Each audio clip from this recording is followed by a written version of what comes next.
कबीर साहब ने उसी चीज का वर्णन किया कि जैसे सती चढ़े सो तुप पर पिया की राय मन भाई, कि वो सती स्त्री जैसे अपने पति को अपने मन में बैठा के और उसको ऐसा बना लिया कि उसको में और उसके पति में कोई फर्क नहीं रहा, ऐसी लगन लगा के वो दोनों एक ही जब हो जाते थे तो उसको अपने तन की परवाह नहीं रहती थी। या फिर सूरा मैदान में जाके जब कोई सूरवीर युद्ध के मैदान में जाता था तो सामने या तो खुद मर जाता था या अगले को मार देता था। ये भक्ति का मार्ग भाई इतना ही कठिन बताया कि इस रास्ते पर अगर चलोगे तो पीछे हटने का रास्ता नहीं है, भागने का रास्ता नहीं है। कायर हैं वो भाग जाते हैं, जो भाग जाते हैं वो इज्जत नहीं पाते। जब एक युद्ध के मैदान से सूरवीर वापस लौट के आ जाता है तो लोग उसको शक्ल नहीं देखते। स्वामी जी महाराज ने लिखा है, सती जो सत से गिरे नीच घर जावे, सूरा हो रण तजे कायर कहलावे, पपैया प्यासा मरे और नीर नहीं पीवे, स्वाति मिले जब बूंद उसी से जीवे। कि ये चीजें अगर उन चीजों से हट जाती हैं तो उसकी बजाय उनका मर जाना अच्छा है, लेकिन वो उनसे पीछे नहीं हटती। अगर कोई सती के धर्म को छोड़ के सत से गिर जाती थी तो उसको नीच घर में भेज देते थे, उसको अपने घर परिवार में रहने की इजाजत नहीं होती थी कि हमारी तरफ से कहीं जाओ। अब सूरवीर अगर युद्ध के मैदान से पीठ दिखा के भाग जाता था तो उसको घर में कोई जगह नहीं थी। माँ भी अगर उसका लड़का जो जन्मती थी मर जाता था युद्ध के मैदान में तो ये देखती थी कि घाव उसकी पीठ पे लगा या छाती पे लगा। छाती पे अगर लगा होता था तो उसको शहीद का दर्जा देती थी और खुश होती थी।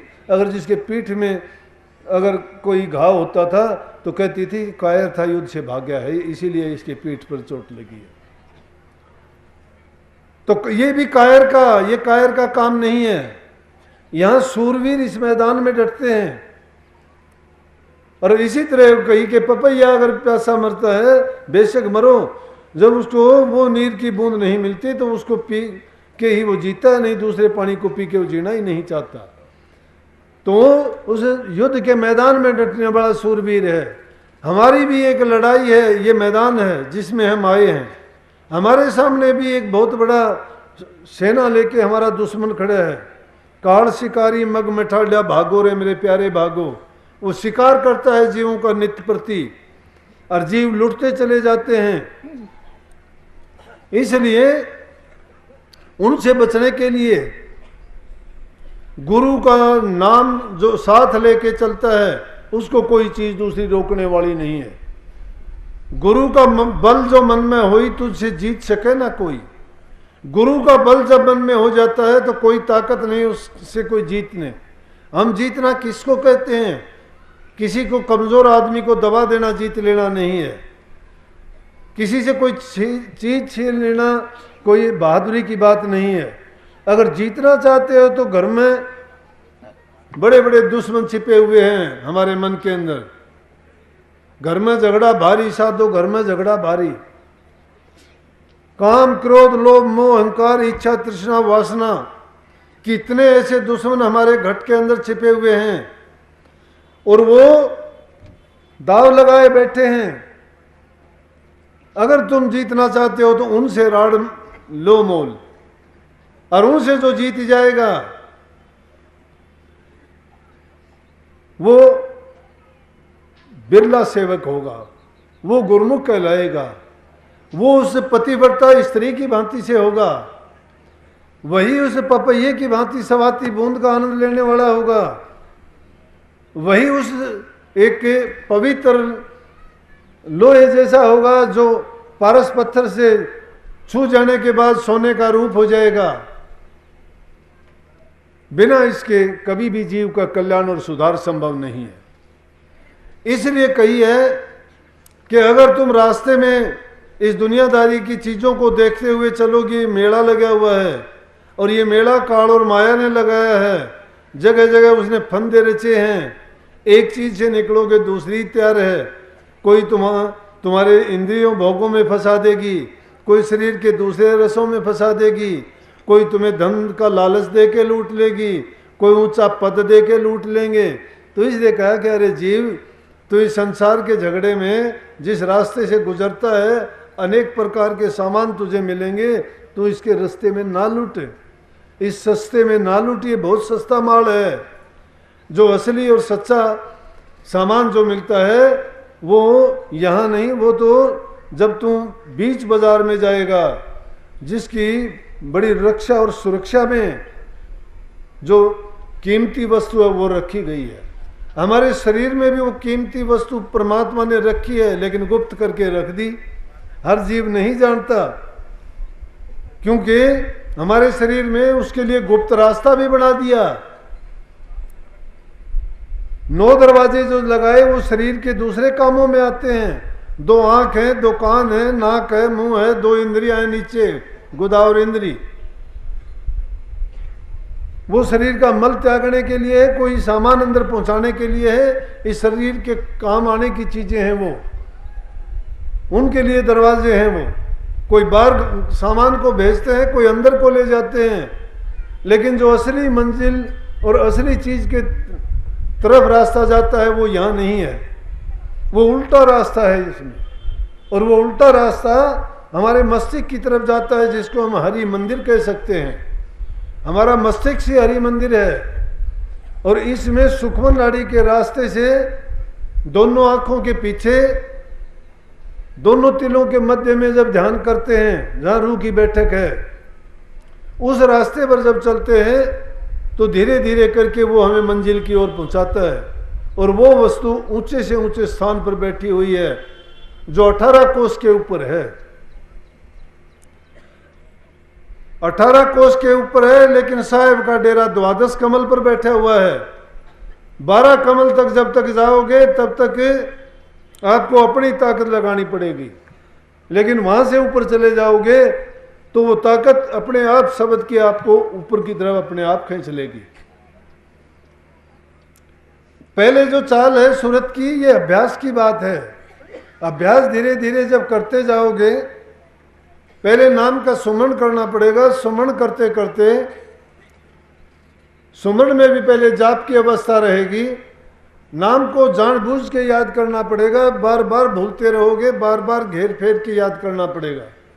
वही सुमरण करते करते जाप हमारा अजपा जाप हो जाएगा।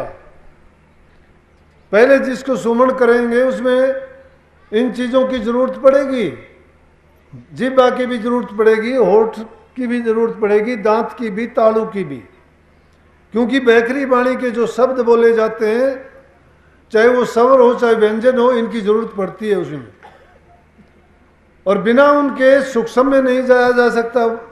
वो सूक्ष्म है, वर्णात्मक है, वो धुनात्मक में तभी जाएंगे जब वर्णात्मक का ज्ञान होगा। वर्णात्मक का नहीं पता तो धुनात्मक में नहीं जा सकते। सथूल और देह गुरु जब तक नहीं मिलता तो नूरी गुरु को नहीं प्राप्त कर सकते। तो जरूरी है कि पहले देह गुरु से प्यार करो तो नूरी गुरु अपने आप मिलेगा, क्योंकि आप नूरी की तलाश में लिखड़े हो। नूरी का रास्ता तो सथूल बताएगा। सथूल से प्यार नहीं, सथूल की बात पर यकीन नहीं, सथूल गुरु के बताए हुए बातों को मानते नहीं हो, उस गुरु भक्ति को नहीं करते, तो नूरी गुरु में कैसे पहुंच जाओगे? पत्थर को पानी में डालोगे, पत्थर को फिर उठा लेना निकल आएगा। क्यों? एक तरल है तो दूसरा ठोस है। तरल पदार्थ में जाने के लिए तो तरल ही बनना पड़ेगा, और जब तक हमारे ये बंधन लगे हुए हैं तब तक हम उस जैसे नहीं हो सकते। सूक्ष्म में जाने के लिए हमें सूक्ष्म बनना पड़ेगा, और उसका तरीका है कि पहली मंजिल है वर्णात्मक नाम का सुमरण करना। वो सुमरण करते करते जब सुमरण पक्का हो जाएगा, अजपा जाप होगा। अजपा जाप जब करोगे उसमें क्या होगा कि हमें सिर्फ याद करना पड़ेगा, उसमें किसी चीज की जरूरत नहीं रहेगी। जब भी तुम बैठोगे अपने आप चलता रहेगा, वो थोड़ी तवज्जो दोगे अपने आप शुरू हो जाएगा, क्योंकि आपने अभ्यास किया है। जो अभ्यास करते नहीं उनको नहीं पता लगेगा मैं क्या कह रहा हूं और कैसे होगा। अभ्यासियों के लिए ये बात है। इससे आगे अजपा के बाद में अनहद आएगा, और अनहद तो क्या है? सोते जागते उठते बैठते, लेकिन वो भी क्या है? वो भी उणमणि रेणी का ही है।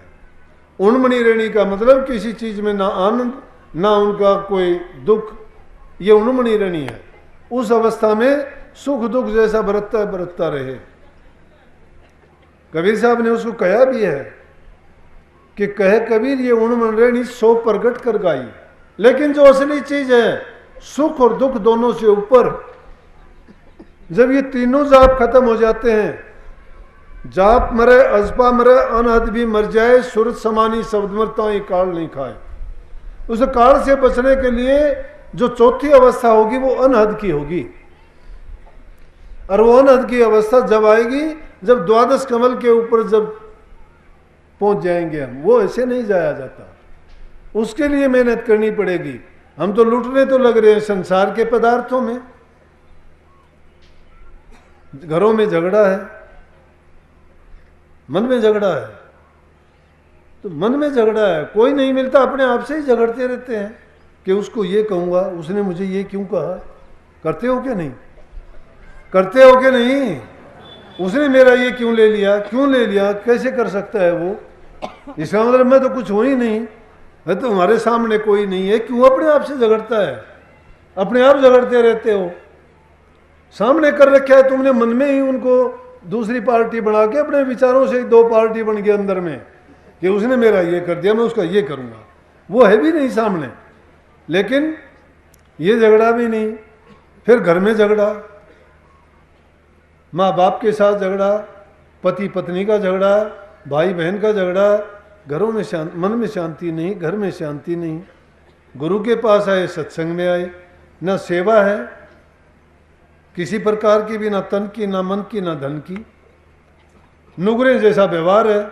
नाम तो देखा देखी ले लिया, नाम को जाने ही नहीं। जय नुगरा सत्संग में आवे, टेढ़े टेढ़े त्योर लखावे।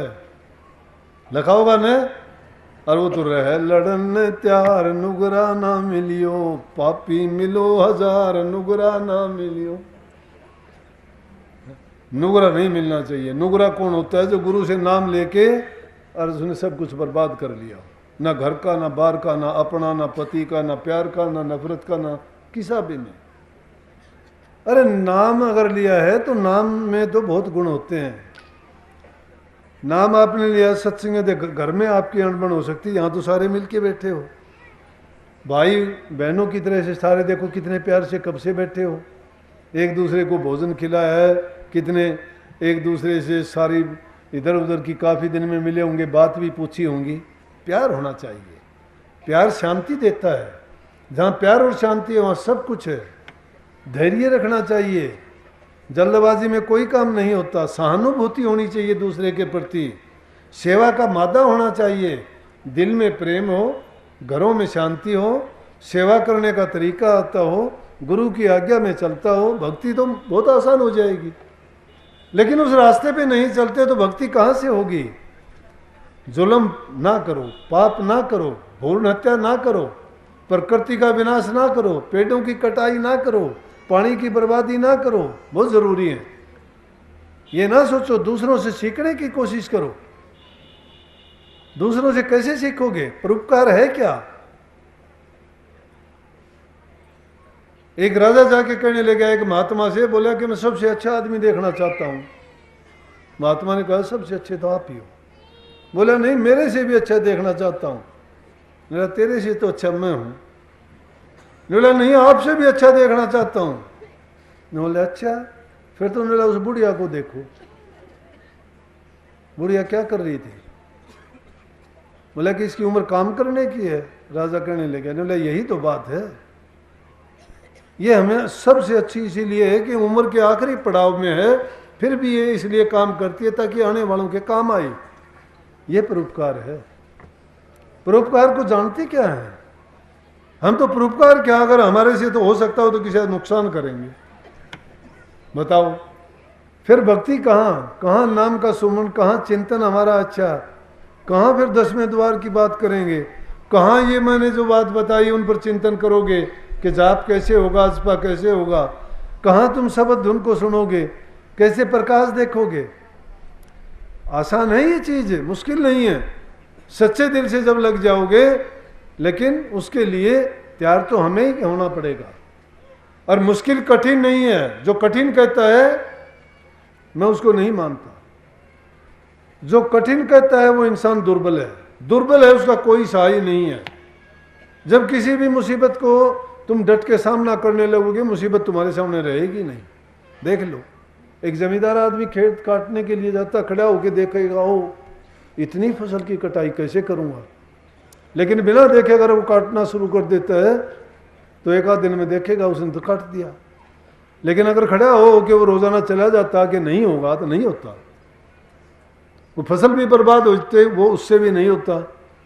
लेकिन उसने क्या किया, उसने जब काम में लग गया तो काम को कर लिया। किसने किया? निर्बलता ने नहीं किया, उसकी दृढ़ संकल्प ने किया, लगन ने किया।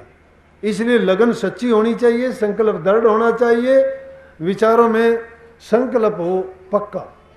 जो करना चाहते हो करने के लिए जब सच्चे बन के लगते हो तो परमात्मा भी आपकी मदद करता है। इसी प्रकार से गुरु को हम याद करते हैं कि जब भी कोई काम करते हैं गुरु को अपने ख्याल में, विचार में रखे कि गुरु ने ऐसा कहा था, मैं ऐसा करूँगा, ये बात होगी, जरूर होगी। तो इसलिए प्रेमियों, सच्चे दिल से चाहे थोड़ा टाइम लगाया करो, नाम में जरूर लगाओ। ध्यान नहीं कर सकते, सुमन कर सकते हो, सुमन किया करो। सुमन करते करते आपकी आदत बन जाएगी। एक दिन वो दिन भी आएगा कि आपको तड़प ध्यान की भी होगी, भजन की होगी, लेकिन सुमन जब तक नहीं करोगे तब तक कुछ नहीं होगा। किसी से कटुता ना बढ़ाओ। अगर तुम्हारे से गलती होती है तो जितना जल्दी हो सके उससे गलती क्षमा मांगो। तुम्हारे से गलती होती है तो क्षमा कर दो, क्षमा मांगो। दूसरे से गलती होती है क्षमा कर दो, सारा दुख खत्म वहीं पे।